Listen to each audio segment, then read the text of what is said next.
stood there, waiting for whatever with my team, who I respected and trusted with my life.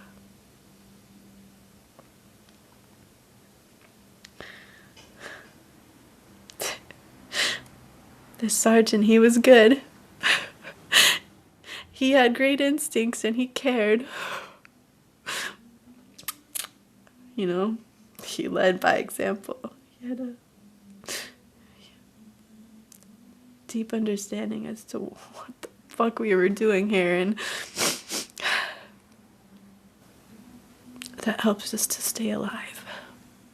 That last car, it looked clean.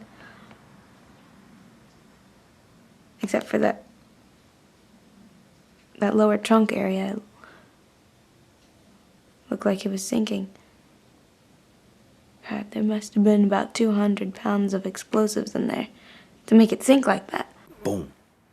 You just feel this great concussion, and it's like your ears feel like they just popped off. And then it was just bright light everywhere. And then it was quiet. Totally quiet. I've never heard that kind of quiet in my life. I heard S been called by B, and B told him to move. So I looked over at S,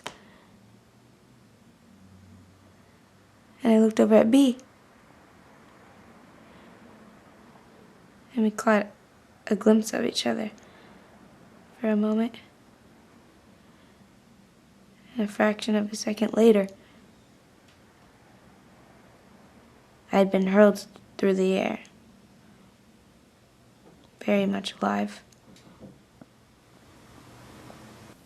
When that bomb went off, I had a month left. 30 days of a 2-year run.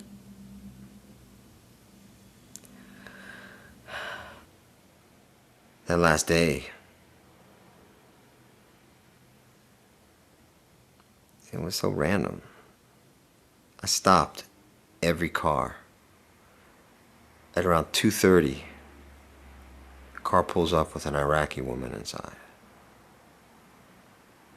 She's looking right at me. Her eyes lock. And I knew the game was up. I start running to the front, yelling to S to move, man. Move. Then, peace and dark. Anyway, next thing I remember was 2 months later, I was in the hospital in Germany. And that's where I died.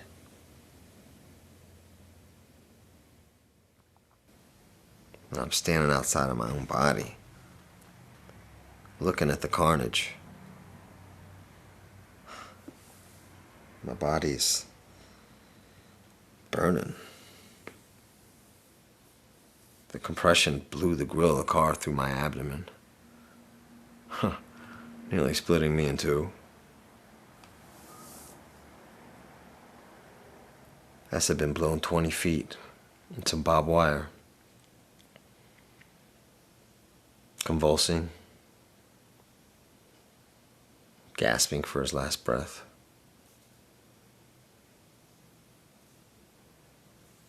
D.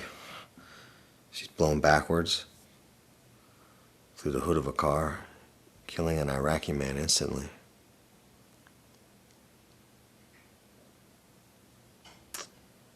Well, she must have broke her neck on impact because she was laying there unburned and looked as almost like she was sleeping peacefully. A was gone. They were all gone.